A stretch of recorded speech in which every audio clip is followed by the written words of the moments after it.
Ya. Bismillahirrahmanirrahim. Assalamualaikum warahmatullahi wabarakatuh. Alhamdulillahi wahdah wassalatu wassalamu ala man la nabiyya ba'dah Sayyidina Muhammadin wa ala alihi wa sahbihi ajma'in. Amma ba'd. Thumma faqad Allah ta'ala fil Qur'an azim wa huwa astaqul qailin. A'udzu billahi minasyaitonir rajim. Bismillahirrahmanirrahim. Ya ayuhan nas kulu mimma fil ardi halalan thayyiba wa la tattabi'u khutuwatis syaitan innahu lakum aduwwum mubin. Shadaqallahul azim. Alhamdulillah, di subuh yang sangat fresh ini, rahmat Allah, hidayah Allah dan lindungan Allah masih senantiasa kita peroleh. Tentu suasana yang sangat indah ini agar terus kita rasakan di masa-masa yang akan datang, insyaallah. Pada kesempatan ini mari juga kita sama-sama mengirimkan salam dan salawat kepada Nabi kita Muhammad sallallahu alaihi wasallam. Allahumma shalli ala Muhammad. Innallaha wa malaikatahu yusholluna 'alan nabi ya ayyuhalladzina amanu shallu alaihi wa sallimu taslima. Sesungguhnya Allah dan para malaikatnya senantiasa bersalawat kepada Nabi kita Muhammad sallallahu alaihi wasallam. Jamaah Masjid Andalas Barugah yang rahimakumullah, yang dirahmati oleh Allah Subhanahu wa taala. Salah satu kebiasaan Rasulullah berdasarkan riwayah, ya, hampir setiap selesai menunaikan sholat fardu ada halaqah, ada duduk-duduk seperti ini, ya mungkin tidak formal tetapi ada pesan, yaitu ada nasihat-nasihat. Ya, jadi kegiatan seperti ini sebenarnya ini sudah berlangsung sejak Rasulullah. Ya, pada saat inilah silaturahim dibangun, informasi penting dan ilmu-ilmu keislaman itu disampaikan. Inilah yang disebut dengan sanad. Ilmunya bersanad, ilmunya dari Rasulullah bersambung sampai ke kita. Sederhananya itu dari ulama ke ulama sampai ke kita. Baik jamaah sekalian, sesuai tema yang disampaikan oleh panitia pengurus masjid melalui Pak Ismail kepada saya, yaitu penguatan ekonomi syariah pada segala aspek bisnis. Nah jamaah sekalian, kalau kita mencoba buka situs internasional, ada lembaga yang merilis dunia ini dihuni hampir 6 miliar. Di situ ditunjukkan 1,9 miliar lebih itu muslim, 2,3 miliar lebih itu Kristen, Buddha itu sekitar 600 juta, Hindu 400-an, sisanya semua agama-agama. Di Indonesia sendiri, sensus 2020-21, keseluruhan penduduk Indonesia itu 270-an juta. Dilihat dari sisi agama yang dianut, Islam itu sekitar 140-an juta, 240-an juta. Jadi kurang lebih 40 jutaan saja penduduk Indonesia ini yang bukan muslim. Sisanya 240 juta itu muslim. Ini potensi yang sangat besar. Jumlahnya dari sisi itu, waduh, mau diapakan saja sangat potensial. Dari sisi politik potensial, dari sisi budaya, ekonomi apalagi. Iya. Ada masalah yang timbul, yang korban pasti muslim banyak. Kemiskinan pasti muslim yang paling banyak. Tapi orang kaya yang terhitung di mana itu, di Forbes itu, majalah Forbes itu, dari 50 orang terkaya di Indonesia, iya, tidak sampai 10 yang muslim. Nah,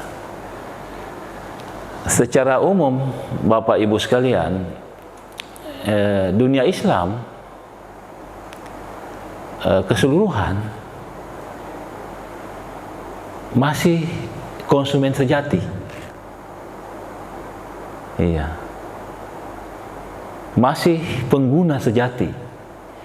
Masih pasar potensial oleh negara-negara yang bukan muslim, yang konon itu adalah produsen gitu.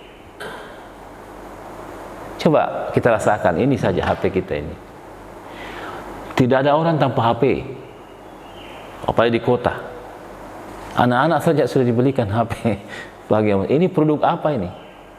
Nggak ada sama sekali produk muslim. China, Jepang, Eropa, yang di hadapan mata gini. Iya. Saya selalu contohkan itu waktu kunjungannya Raja Salman ke Indonesia, 2000 pengusaha dia bawa 1 minggu di Indonesia. Kita bilang, wah bagus ini, peluang besar, karena orang-orang kaya Timur Tengah hadir, khususnya para pelaku usaha, orang kaya Arab Saudi datang bersama rajanya. 1 minggu di sini, di Bali, ya sudah dihitung-hitung berapa investasinya. Hanya 80-an triliun lebih. Ya.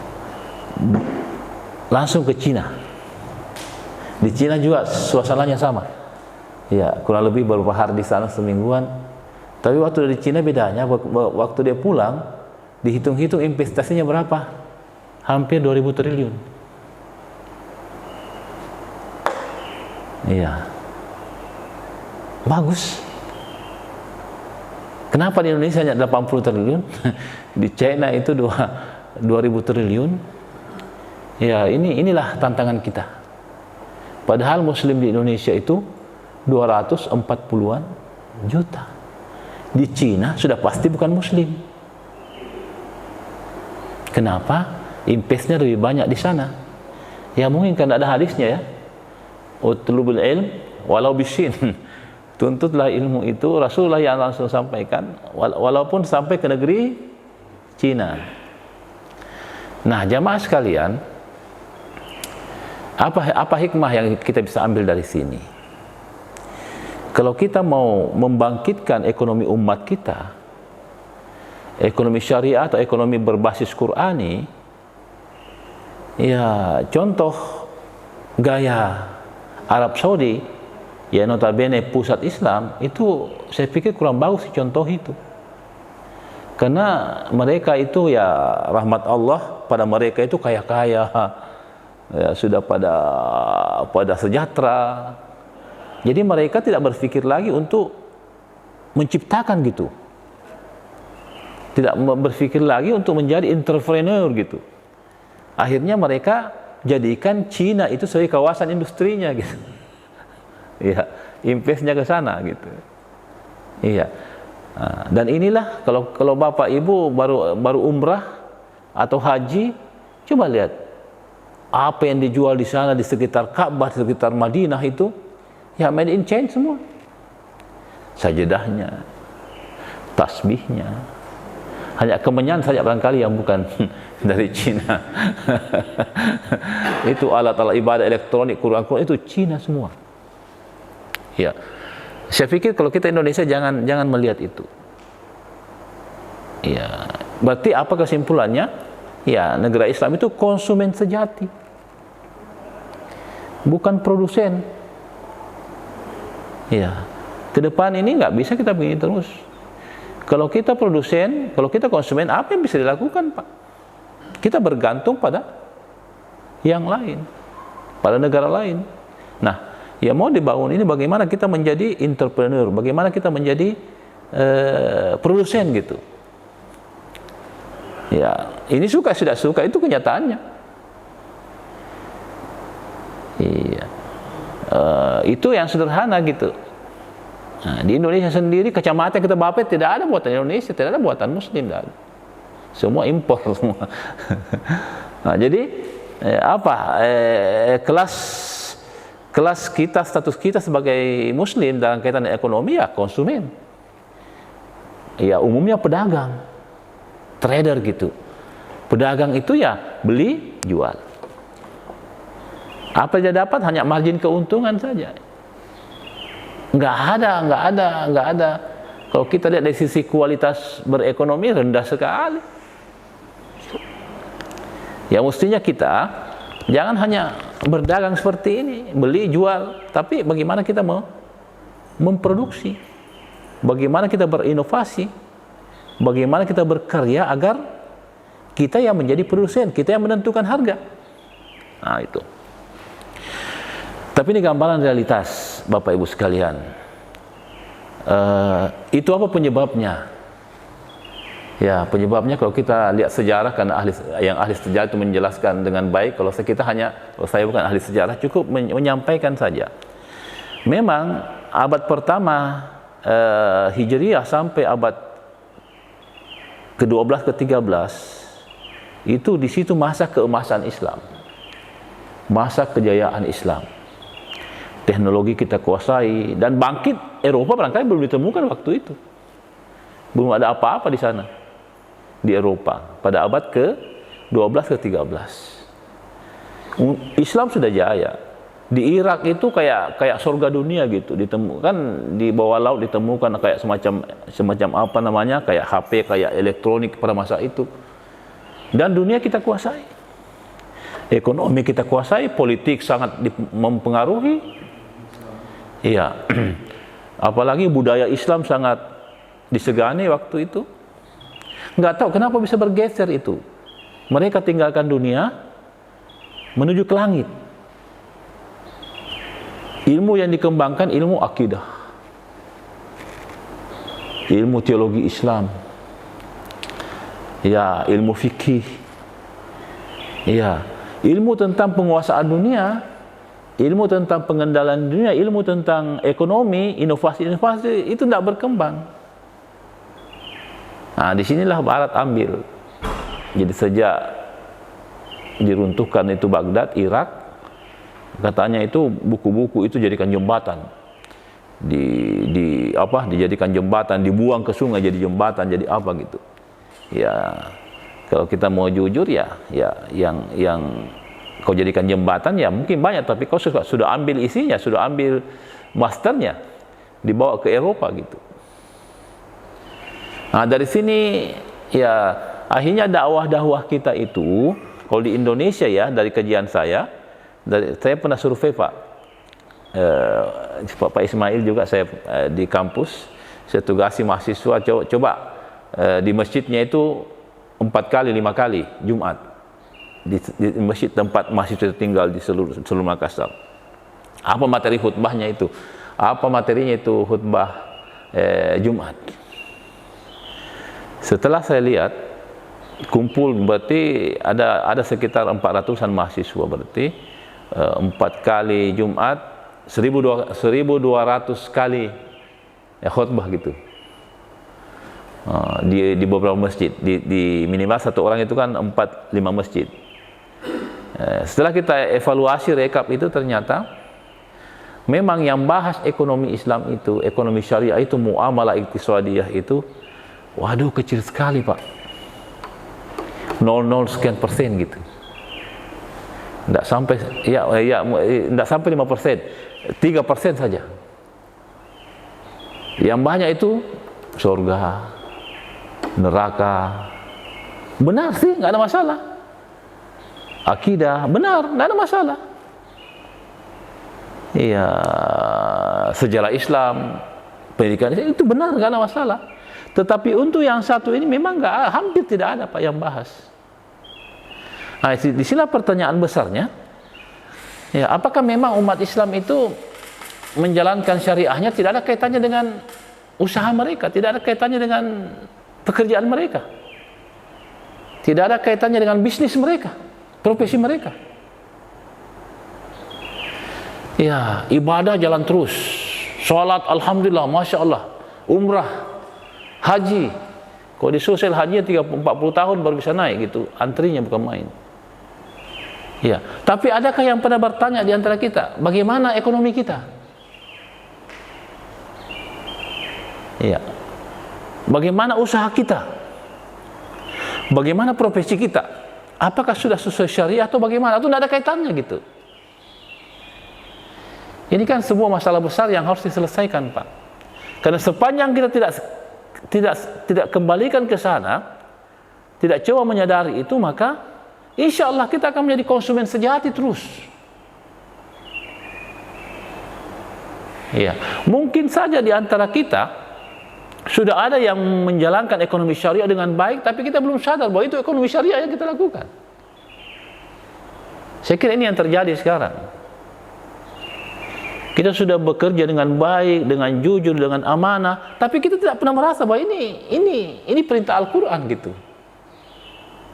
Yang kita anggap perintah Al-Quran itu ya sholat, zakat, puasa, haji, mengaji. Ini kan suatu masalah, suatu problem edukasi bagi umat Islam yang harus disadarkan gitu. Kan lucu. Ya, ibadah kita bagus kok, ekonomi kita tidak pernah dihubung-hubungkan dengan Al-Quran. Tidak pernah memangnya Al-Quran tidak memerintahkan itu. Iya. Akhirnya apa? Ya, yang kita pentingkan hanya akhirat, ibadah, ekonomi dan lain-lain kita anggap biasa-biasa saja. Mungkin dianggap itu sesuatu yang sudah berjalan, tidak perlu diapa-apakan, sudah berjalan gitu. Nah, makanya kajian elit artinya jamaah-jamaah kita seperti di kompleks ini, di mana-mana, ini sudah harus dicoba digelorakan gitu. Coba Pak, Bank Muamal itu didirikan pada tahun 1991, 32 tahun dari sekarang, 32 tahun Pak, miris sekali hasilnya. Bapak tahu hasilnya? Umat yang berkiprah di bank syariah sampai hari ini baru 6% selama 32 tahun. Coba, bank syariah ini kan ya simbol kita dengan segala kelemahannya, dengan segala apa-apanya. Ekonomi bank Islam ini karena finance yang lebih duluan, kita jadikan itu tolak ukur ini. Selama 1991 2022 itu 32 tahun Pak.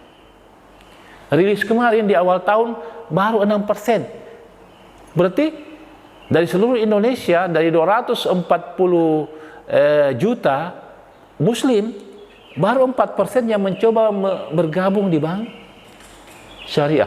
Sisanya 94% itu masih konvensional. Di mana keyakinan kita? Di mana perintah Al-Quran gitu? Ya, mungkin di trading, di perdagangan juga seperti itu. Di asuransi juga seperti itu. Di pegadaian juga.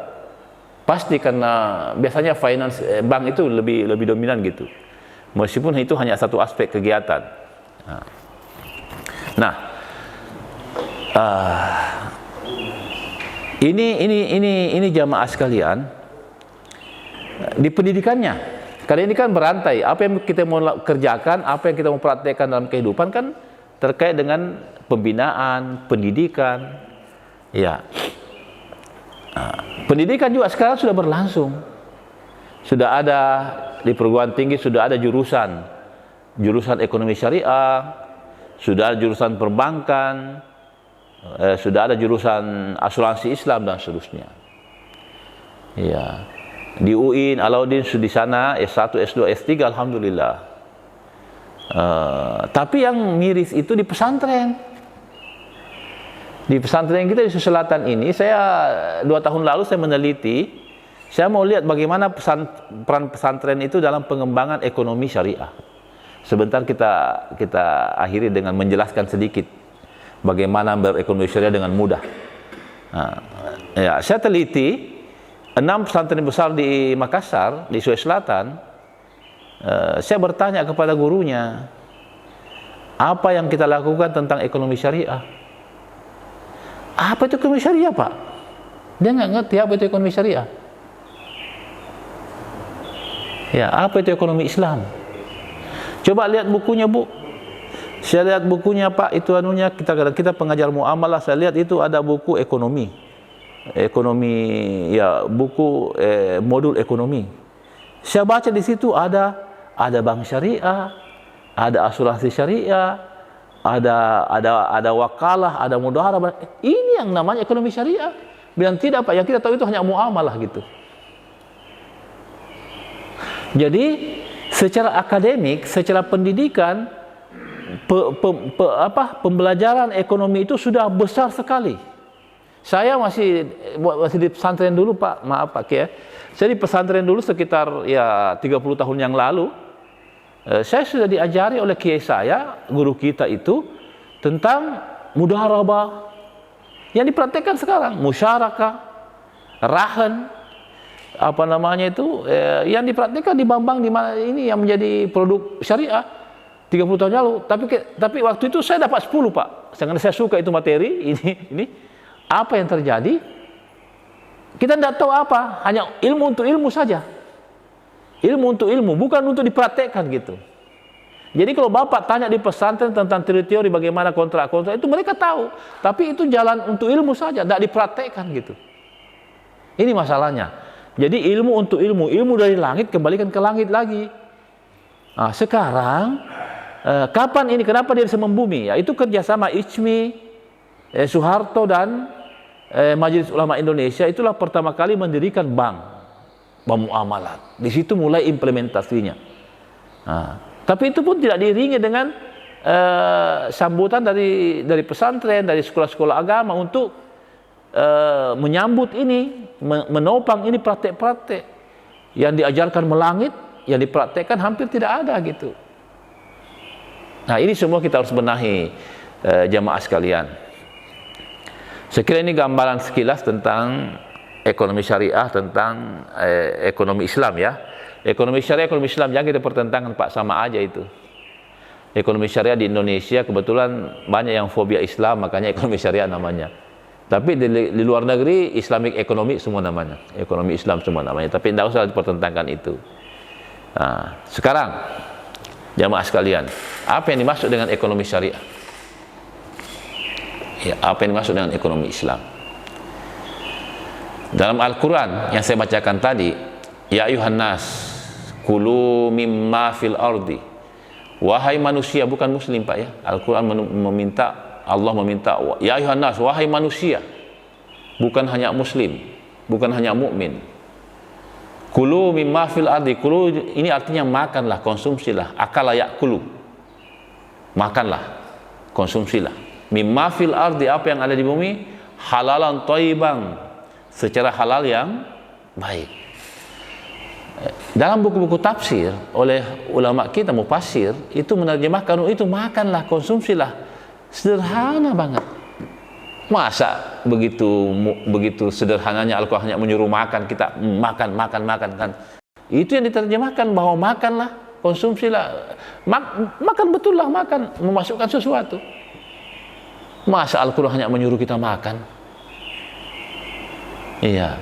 Jadi memang para mufassir kita ilmu ekonomi, pemahamannya, tafsirannya tentang ekonomi itu lemah sekali memang. Karena memang ulama kita kan ahli akidah semua, ahli fikih semua, semua tidak ada yang mau belajar ekonomi. Tidak tahu kenapa bisa hilang itu sejak abad ke-13 Hijriah sampai hari ini. Nah, Jamaah sekalian, mestinya, ini yang saya sampaikan juga di Al-Markas kemarin. Ya, beberapa guru besar ekonomi, Pak Basri Hasanuddin dan beberapa yang lain juga hadir. Saya bilang, kita harus berani menafsirkan kulu ini bukan hanya sebatas makan, tetapi apa? Ya, harus lebih dalam lagi, harus lebih spektakuler. Apa? Ya, arti kulu itu artinya dagangkanlah. Ya, ya. Apa namanya, usahakanlah, tambangkanlah, iya, profesikanlah. Apa yang ada di bumi yang halal baru dimakan. Bagaimana caranya? Mau suruh makan terus, kerjanya kapan? Jadi memang perlu ada tafsiran-tafsiran yang spektakuler supaya kita terangsang juga. Iya, supaya kita termotivasi juga untuk menjalankan perintah Al-Quran ini. Kalau hanya disuruh kulu makanlah, aduh, kasih masuk selesai. Masa begitu sederhananya Al-Quran? Ya, itu karena dipengaruhi tafsiran kita oleh ulama kita. Jadi ayo kita tafsirkan ini dengan cara membangkitkan semangat untuk berusaha, membangkitkan semangat untuk berdagang yang lebih hebat lagi, membangkitkan semangat untuk menemukan sesuatu secara kreatif dalam perdagangan gitu. Coba Bapak periksa nanti kalau pulang di rumah, buka tafsir itu surah Al-Baqarah ayat 167 itu. Kulu itu apa artinya? Tafsir dari kata akala yakulu itu memang arti lahiriahnya makan. Tapi kan masa itu kita tafsirkan makan tok saja. Memangnya kita langsung makan. Makan kan ending dari sebuah proses. Makan itu kan bisa berarti keuntungan, bisa berarti derajat yang harus dipunyai oleh umat Islam. Kulunya orang Islam sekarang ini ya kasihan, hanya konsumen saja. Kulu dalam arti sebagai produsen, kulu dalam makna sebagai inovator, kulu dalam arti kreativitas dalam melahirkan, memunculkan model-model ekonomi, karya-karya yang bisa diperjualbelikan. Waduh, masih lemah sekali. Karena tafsir kulu ini sederhana, yaitu diartikan sebagai makan saja, mengkonsumsi saja. Iya. Nah, tapi beberapa mufasir saya lihat belakangan di bukunya Quraisy Shihab, tafsirnya Quraisy Shihab itu beliau sudah mengulas sedikit tentang berekonomi itu. Jadi kulu di sini bukan hanya makan, tetapi dimaknai bagaimana berusaha, bagaimana mengembangkan diri, bagaimana merebut sentra-sentra ekonomi yang memang disiapkan manusia. Huwallazi khalaqalakum ma fil ardi jami'an. Dialah Allah yang menciptakan apa yang ada di bumi ini semuanya untuk manusia. Ya, kita mendapat mandat dari Allah untuk memakmurkan dunia dengan cara halalan thayyibah, dengan cara yang benar. Padahal di hadis Rasulullah, yang panjang itu apa pertanyaannya tentang ekonomi? Min aina wa amalihi min aina iktasabahu wa fi ma wada'ahu. Tentang harta-hartamu. Apa hartamu itu? Dari mana kau mendapatkannya? Dan bagaimana kau memanfaatkannya? Ada 3 pertanyaan. Apa hartamu? Yang kedua, bagaimana kau memperolehnya? Bagaimana kau memanfaatkannya? Jadi di akhirat nanti itu Pak, tentang harta kita 3 pertanyaan minimalnya. Apa hartamu? Apa usahamu? Misalnya berdagang, apa yang kau dagangkan? Beras, lolos, mantap. Pertanyaan kedua, bagaimana kau berdagang beras? Jujur, amanah, mantap. Nah, sekarang pertanyaan terakhir, kau apakan itu hasil usahamu? Keuntunganmu kau apakan? Saya gunakan limardatillah, mantap. Nah, limardatillah ini kita gunakan sepantasnya untuk keluarga, untuk pembinaan anak, rumah dan sebagainya, listrik. Dan kalau cukup zakatnya, ingat ya, manakala cukup haul dan nisabnya, jumlahnya zakat dikit. Jangan sampai kita kena menimbun. Indah sekali sebenarnya. Nah, jadi jangan bayangkan bahwa berekonomi Islam itu berat sekali. Harus hafal Quran baru bisa berekonomi. Harus hafal, harus ada simbol-simbol, harus ada ayatnya kita tulis di situ, harus ada nama Islamnya, harus pakai baju gamis, harus pakai jenggot, harus pakai songkok haji Tidak seperti itu. Saya yakin sekarang Bapak Ibu ini mungkin sudah berekonomi syariah tapi tidak sadar bahwa ini sudah ekonomi syariah gitu. Nah, itu dari sisi ekonominya yang terkait dengan objek, terkait dengan, kan kalau berdagang banyak sekali jenisnya, ada industri, ada apa dan sebagainya. Sekarang juga terkait dengan profesi Bapak Ibu sekalian. Kita Islam kan juga profesi kita. Ya. Jadi berdagang endingnya apa? Dapat hasil, keuntungan untuk digunakan.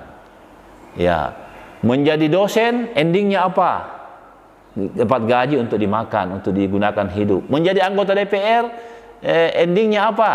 Cari uang untuk hidup dan sebagainya. Menjadi birokrat apa endingnya? Sama dengan pedagang, bekerja untuk dapatkan hasil untuk hidup.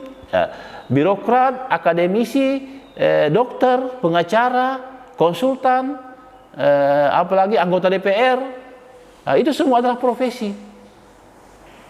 Jangan sampai yang kita kasih ayat terus pedagang gitu, dikasih ayat, kasihan, luruskan timbanganmu, wailul lil mutaffifin gitu, jujur kau dalam berdagang, kalau kau kurangi timbanganmu 1 kilo menjadi 9 ons, itu api neraka, yang neraka wail kau dapat itu. Kasihan pedagang dikasih ayat.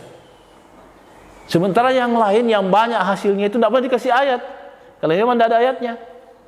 Yang ada hanya pedagang, seperti dosen, dokter, pengacara. Kan tidak ada ayatnya itu. Birokrat, tidak ada pengacara. Anggota DPR, tidak ada. Padahal uangnya banyak sekali hasilnya. Jadi bagaimana caranya? Ya, oleh Al-Mukarram, guru kita, Kiai Muhammad Ali Yafi dan beberapa Yusuf Kardawi apa semua menyatakan bahwa semua penghasilan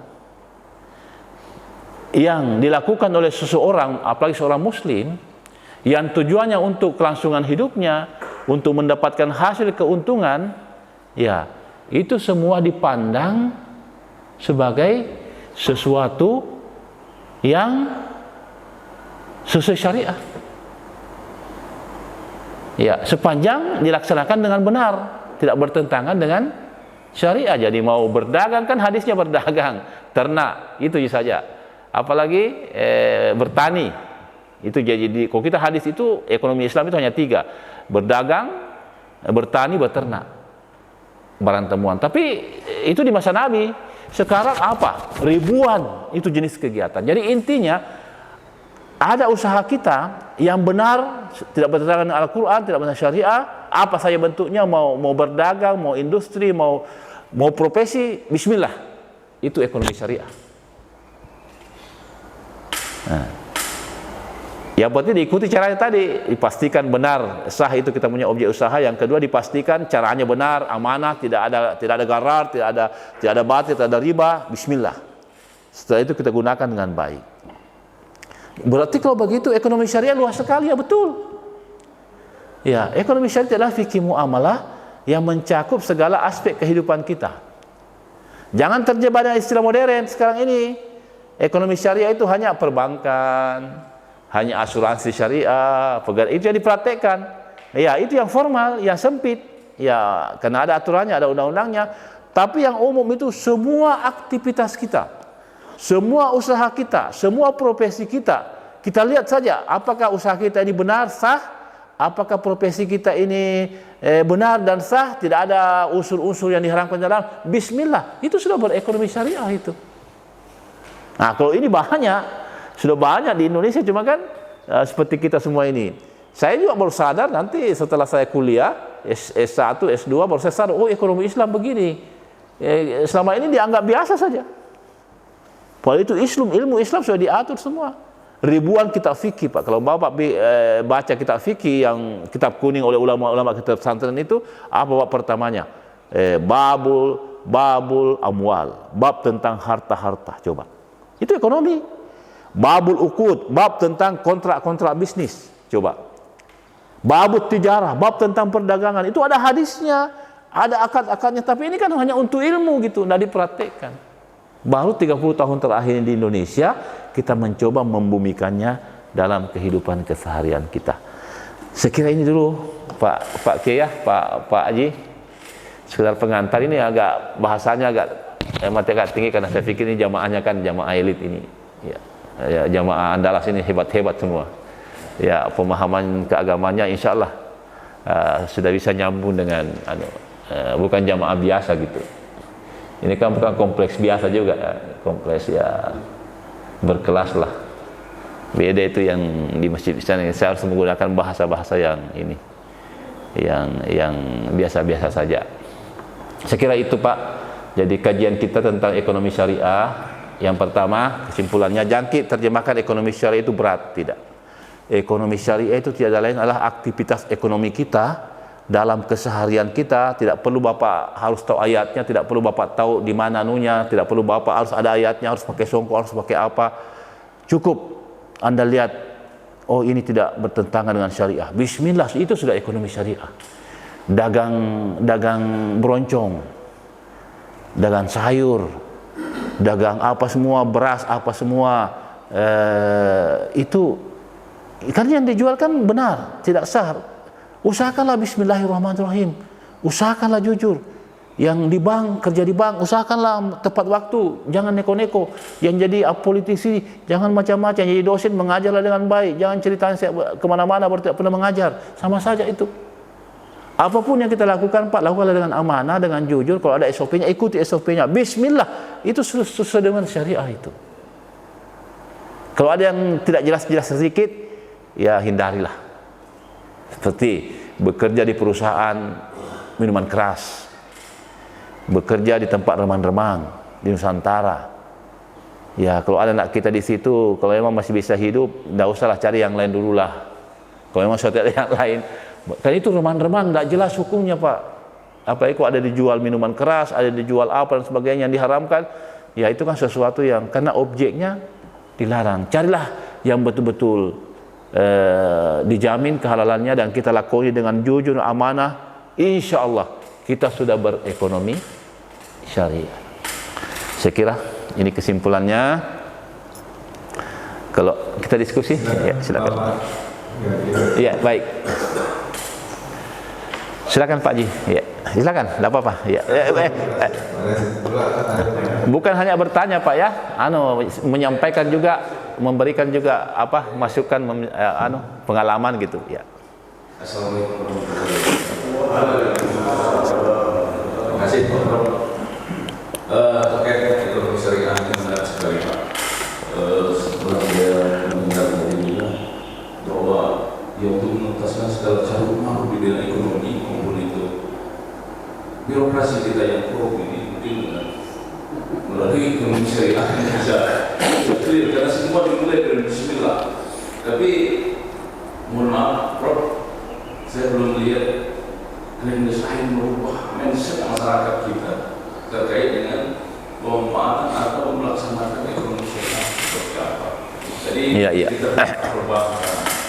Saya juga ini mesti mendengar dari sekian persen itu tadi orang-orang Muslim itu tidak memanfaatkan bank syariah yang kita coba bangun sehingga bank konvensional tersebut tetap mengajari bisnis yang ada di Indonesia.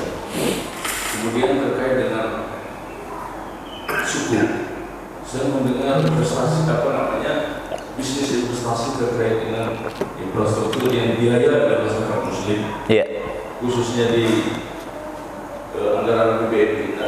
Kalau di BPU itu hanya sekedar 1% dari APBN dan loan yang ada di Indonesia. Loan itu masuk dari Cina, Arab Saudi tadi, tapi sekian persen masyarakat kita yang peduli berbisnis melalui syariah, melalui suku itu tadi berkecamuk ikut serta dalam infrastruktur kita, sehingga memang kita terkesan memang terpikirkan. Tapi masyarakat kita ini sebetulnya kaya. Banyak waktu betul kaya, tapi mungkin pengelolaan secara tepat itu kan belum ada guideline yang mengarahkan secara tepat. Iya. Ini mungkin peran-peran dari kampus-kampus itulah yang harus segera menyadarkan itu bahwa pentingnya kita menguasai ekonomi. Nah, itu gambaran umumnya seperti itu, Pak. Apa desainnya yang harus kita lakukan untuk membalik keadaan itu menjadi pro keseriahan yang seperti yang kita bicarakan ini. Terima kasih, Pak Prof. Ya, lanjut saja. Ya, makasih. Ya. Ini berkaitan dengan profesor. Iya, Ustaz. Sebenarnya untuk mempraktekannya itu kelihatannya susah gitu. Dalam artian bahwa pada saat kita berbicara di skop nasional ya. Iya. Bahwa kita kenapa susah? Karena bersamaan dengan waktu bersama juga masyarakat kita dicuci otaknya gitu. Bahwa kalau mau berusaha apa semua itu harus berhubungan dengan perbankan. Ya, sehingga dana-dana masyarakat itu dikumpulkanlah ke perbankan. Ya, tetapi satu sisi pada saat masukkan uangnya ke perbankan untuk minta ngambil uangnya kembali untuk bisa untuk berusaha itu akan dipersulit gitu. Iya. Dipersulit untuk ngambil modal kerja misalnya dan perbankan sendiri. Ya, oke. Itu tidak bersifat pada konvensional, tetapi pada perbankan syariah sendiri itu agak susah untuk ngambil dana dari situ. Ya. Sementara untuk yang besar-besar, untuk nasabah yang besar itu dengan sangat mudah mereka melakukan pengkajian mungkin di dalam sistem memasukkan proposal ya dengan data-data kertas saja itu mereka bisa buatkan itu. Nah sementara saya dengan misalnya contoh kasus misalnya yang kita mau penjat di Morowali misalnya ya tentang pemurnian nikel itu justru dari luar punya perusahaan yang luar itu sementara melakukan proposal untuk minta di satu perbankan nasional itu sampai 100-an triliun lebih untuk melakukan pembiayaan untuk pemurnian nikelnya gitu. Itu kan lucu gitu, maksudnya satu sisi masyarakat kita kalau itu susah banget gitu. Perusahaan dari luar masuk asing ya minta dananya ke dari perbankan nasional gitu. Dan kan ironis sekali. Kenapa? Nah kita tanya kenapa setelah perbankan seperti itu? Nah ternyata mereka ingin hidup dengan lebih nyaman gitu. Kalau misalnya untuk masyarakat kecil itu pada saat misalnya itu waktu nanti tiba-tiba mandat dia punya dia punya pinjaman dari perusahaan gitu. Tapi dengan susunan-susunan yang begitu bagus dari rangkaian kertas-kertas yang ada, itu mereka minta dana itu belum gitu. Bisa ini lagi diajukan ya 100 miliar lebih. Itu jadi masalah besar. Nah pada satu sisi juga, pada saat kita masuk ke perbankan nasional, perbankan syariah gitu. Kenapa misalnya kita bertanya, kenapa sampai tiba-tiba Muhammadiyah tidak memasukkan dananya ke BSI gitu? Itu karena pada satu sisi Muhammadiyah pinginnya bahwa dana-dana itu dilakukan pembiayaan untuk orang-orang kecil. Tetapi ini biasanya mainnya ke atas tuh. Kita hanya susah di situ. Itu jadi masalah besar. Oke. Nah makanya saya bilang ini pada satu sisi kita berbeda sih, tapi satu yang nyokol itu ya ada. Gitu. Nah saya mau tidak mau memang ini harus dimulai dari bawah. Hidupkan ekonomi itu tidak sekedar langsung berbicara ke pembiayaan, tetapi dalam satu sisi seperti itu ya. Itu kita lihat bangkitkan di potensi umat untuk membangkitkan ekonomi secara mandiri gitu. Oke. Jadi kenapa? Karena ini semua berbasis riba misalnya.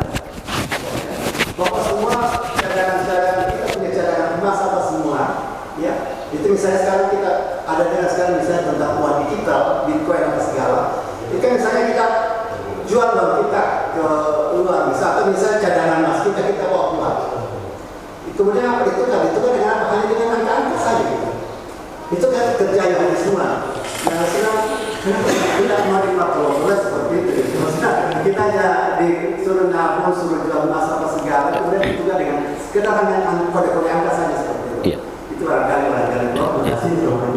Waalaikumsalam warahmatullahi wabarakatuh. Terima kasih Pak Haji ya, luar biasa ini pertanyaannya.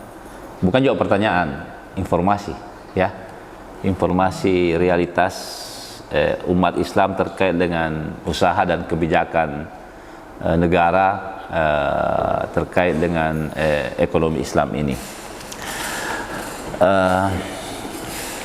Disinilah mungkin pemahaman kita memang sudah harus diarahkan dalam satu sudut yang sama gitu.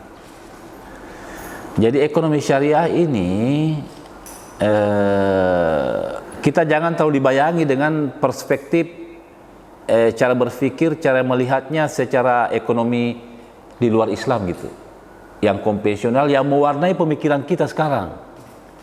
Nah, coba kita mencoba memahami dulu bersama bahwa ekonomi Islam itu sebenarnya bukan hanya sebatas menguasai ekonomi, bukan hanya sebatas sejahtera, bukan sebatas meraih untung yang layak, tetapi lebih dari itu adalah kita mau selamat di dunia gitu.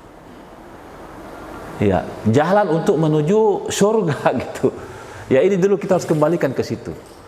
Jadi karena untuk menguasai dunia, menguasai ekonomi itu kan perspektif liberal yang menguasai dunia saat ini di situ. Ya, kita juga harus di situ.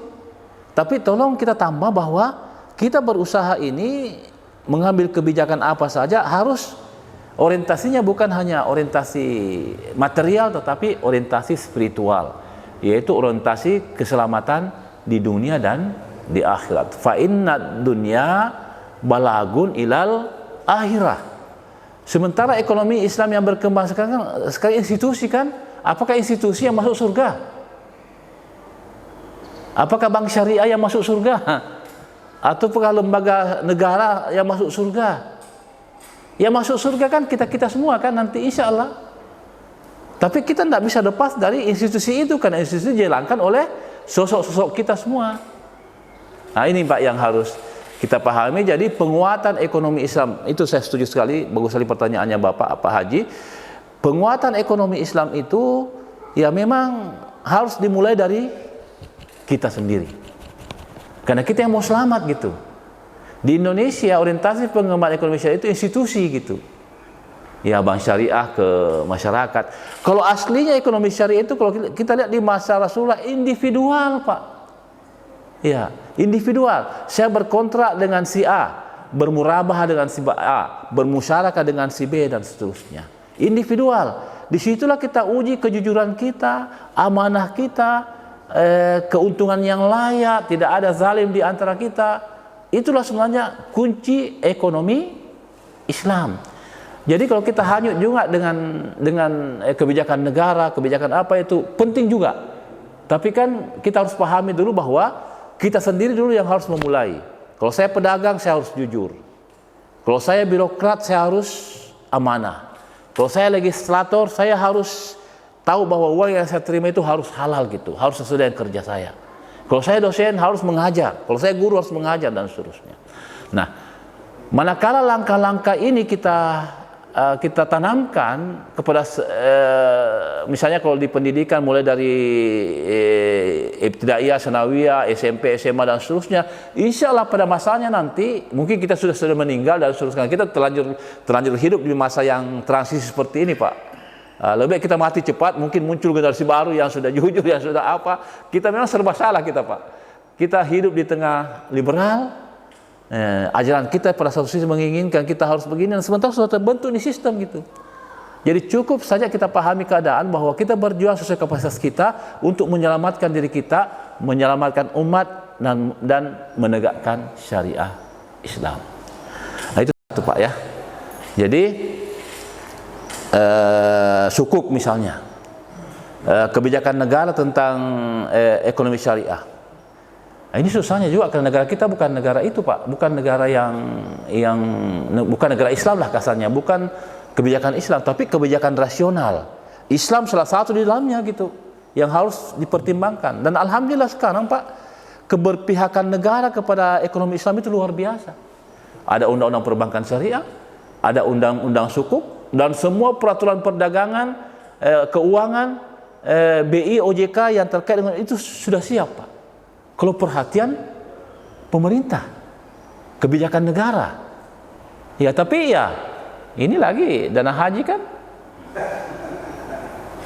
Nggak usah lah, panjang ceritanya Pak ya. Panjang ceritanya, tetapi komitmennya sudah ada. Ya mungkin periode ini masih belum jelas. Mudah-mudahan periode berikutnya meningkat Pak. bisa lebih bagus karena memang berdakwah itu kan panjang. Al-Quran turun 23 tahun Pak, bukan satu hari gitu. Jadi memang perlu perjuangan. Sekarang komitmen sudah ada lembaga yang pengelola haji. Wapres kemarin mengatakan dana haji itu kita gunakan untuk infra membangun, karena ini juga bagian itu kesepakatan ada dewan syariahnya. Ya kita doakan saja, mudah-mudahan yang punya uang dapat amal jariah gitu, yang ada uangnya di situ. Ini kebijakan negara. Makanya jangan terlalu banyak berharap sama negara juga. Kalau begini kan apa jadinya? Berimbanglah. Selain untuk kepentingan umat secara proporsional kita perjuangkan, juga negara. Kalau diserahkan ke negara begini kan habis jadinya. Memang manfaatnya sih ada besar, tapi kan untuk kita yang kecil-kecil ini kan gimana caranya? Jadi Pak Kiai, Pak Haji, ayo kita perkenalkan ini ekonomi syariah. Kita coba sosialisasikan, kita mulai dari diri kita sendiri. Siapa tahu kita menjadi pejabat, kita cobalah pelan-pelan itu. Tanamkan nilainya dulu Pak. Nilai-nilainya. Kalau nanti hasil-hasilnya nanti insya Allah Allah akan tunjukkan nanti. Kalau kita bersikap di situ ada berkah ada apa ya. Karena yang akan masuk surga bukan institusi kita, bukan siapa, tapi kita sendiri sebagai pelakunya. Nah, terkait dengan kenapa kalau umat lain, kalau pengusaha lain yang minta uang cepat sekali. Ini juga harus dipahami, karena ekonomi syariah itu Pak, harus dia tunduk juga pada ilmu-ilmu yang rasional gitu. Ada kompetensi-kompetensi harus dibangun, ada keahlian-keahlian yang dibangun, ada syarat-syarat yang harus dibangun. Ini bukan ilmu syariah begitu, syariah kita harus begini, harus bebas, tidak. Tetap tunduk pada ilmu-ilmu rasional, ilmu-ilmu keahlian, ilmu keterampilan gitu. Contoh, seorang pedagang kaki lima atau pedagang campuran di rumahnya, seorang Cina yang juga pedagang kelontong, pedagang itu campuran.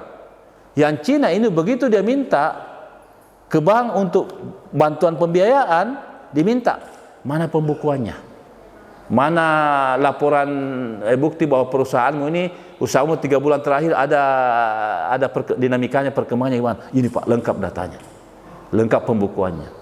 Kita yang orang Bugis berdagang, ada rumah kelontongnya, tidak ada pembukuannya Pak. Jadi itu rumah-rumah campuran itu yang di pinggir jalan yang ada tokonya itu, coba lihat pembukunya, tidak ada Pak. Anaknya mau pergi sekolah, ambil uang di laci.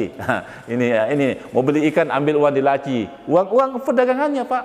Tidak ada manajemen, tidak ada administrasi ekonomi yang bisa ditunjukkan bahwa saya bisa percaya Anda. Ini kan rasional Pak. Jadi yang kita bisa syariah itu pasti benar. Nah, justru syariah itu banyak tantangannya. Banyak justru yang biasa itu bagus penampakannya, justru kadang juga perilakunya tidak searah ke sana, tapi kita mau yang perilaku tampak sesuai perbuatannya. Jadi ini keluhannya Pak. Jadi begitu diminta, mana buktinya, mana ini perputaran uangmu selama 3 bulan terakhir, nah ada Pak, memang tidak ada catatannya. Jadi bank tidak mungkin kasih, biar malaikat mungkin tidak mau kasih dia. Nah ini juga harus dibina. Jadi dari masjid tolong, kalau memang misalnya kita mau mengembangkan ekonomi syariah, memang bisnis harus diajarkan Pak, diajari bagaimana berbisnis syariah.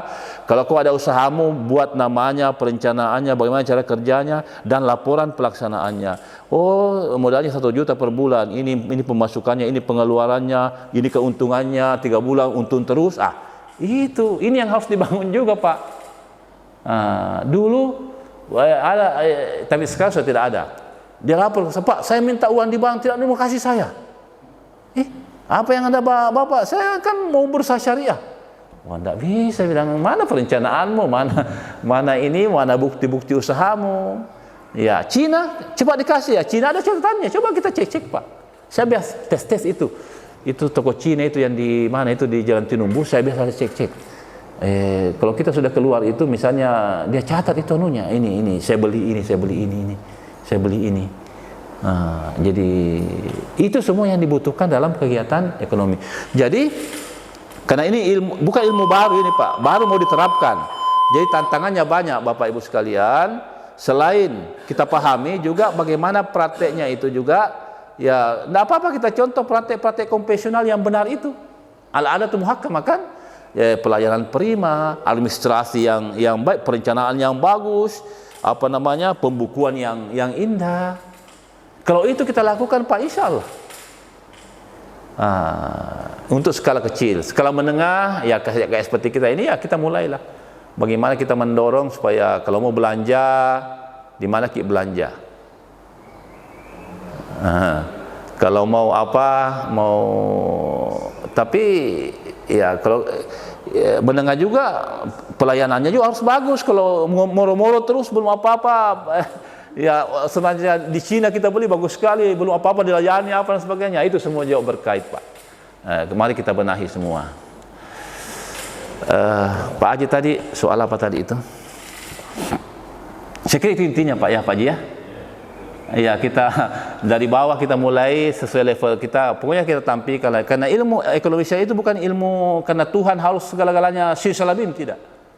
Tetap harus diikuti dengan ilmu-ilmu rasional, pendekatan yang baik, komunikasi yang baik, selain kejujuran, selain selain bismillah gitu.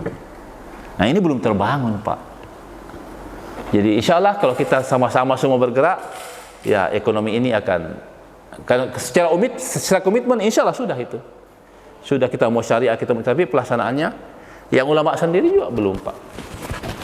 Iya, masih banyak yang memandang bahwa bank syariah itu ya biasa saja. Sama saja bank konvensional, masih banyak.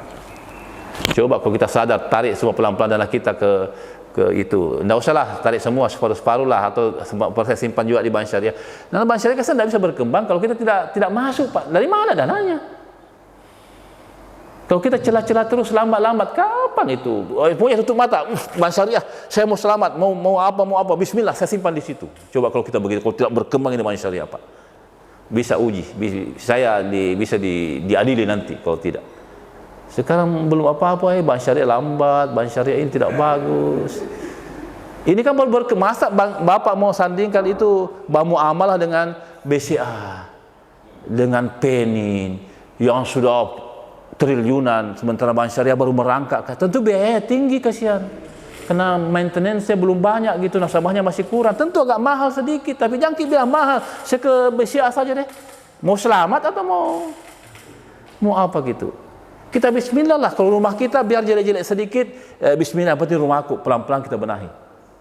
Yang pelaku juga harus menunjukkan sikap akhlakul karimah juga, jangan sampai pelaku ini kan seperti ACT apa macam kan, dari kita sendiri Kemenak juga banyak juga ada, tapi itu manusiawi, tidak ada malaikat. Kalau malaikat itu benar semua, tapi kita manusia kan itu tantangannya ya. Tapi yang jelas kita terus berusaha untuk baik, untuk berkembang. Pak Haji, saya kira begitu deh Pak Haji. Iya, filosofinya sudah ditangkap anunya. Ya, sebenarnya karena ini sudah jam 7. Iya, kasih. Terima kasih. Mudah-mudahan ada berkahnya Pak Haji ya. Kalau kita ketemu di luar, kita buku sapa lah. Kita ketemu di mall misalnya, tidak usah khawatir.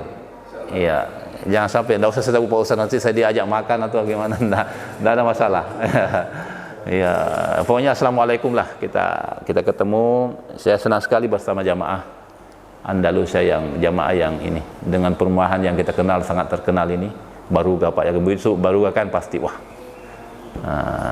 Tapi jamaahnya betul terbukti bahwa pemahaman sudah mulai dan kita sudah mulai bergerak untuk kebaikan kita ke depan. Mohon maaf, wabillahi taufiq wal hidayah, wallahu muwaffiq ila aqwamit thoriq. Wassalamualaikum warahmatullahi wabarakatuh.